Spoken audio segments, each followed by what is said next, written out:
All right, Doug with the Internet's Paint Source again. Today's project, we are painting kitchen cabinets, the doors in the house. This is a project that's a full scale, newly purchased home, painting bottom to top. So we're going to show you a few steps.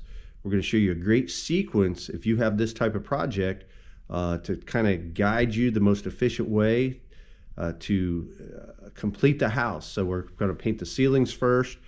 Patch the walls, sanding. We'll show each of those steps, but what we want to focus on right now, we've got our cabinets and things.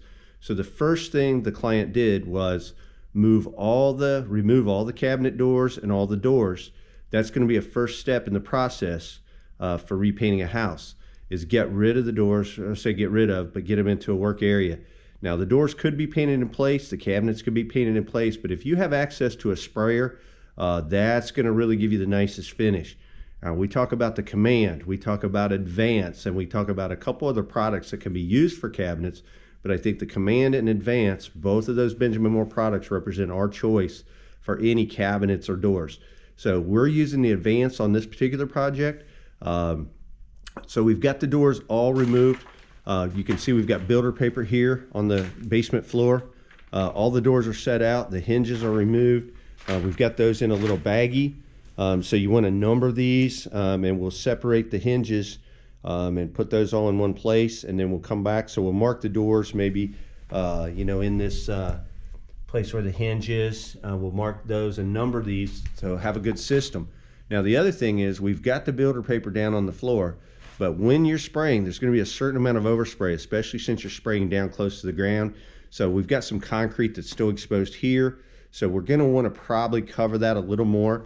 Now, if the client's going to eventually paint the floor or they're going to scrub it off, you're not going to put any paint on there that won't come off, but it's just best to go ahead and cover it all. So we're going to continue to cover and set up, and then we'll show you a few more steps. Now, again, here's our doors. You have the option of either removing the door handles or taping off, and we've chosen to tape off. This is not any downside. Now, if these doors were brand new and we were going to prime and sand and all that kind of thing, we may want to go ahead and remove the door handles, but it'll be easy enough here. We've got them all laying down flat. We're going to spray one side, and then we're going to flip them over, spray the other side. We're using Stix primer. So Stix is a great primer from Insulex, which is under the Benjamin Moore label. The Stix is a nice sanding primer. It's a nice bonding primer.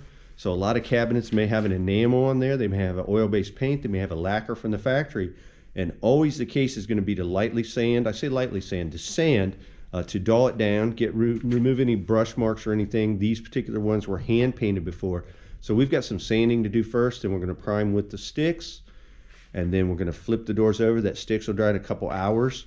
In some cases, you may want to set up a little system where these doors are laying on a 2x4 up off the ground, but in this case, we can spray them flat right where they're at. So we'll get started, and we'll show you each of these steps in detail.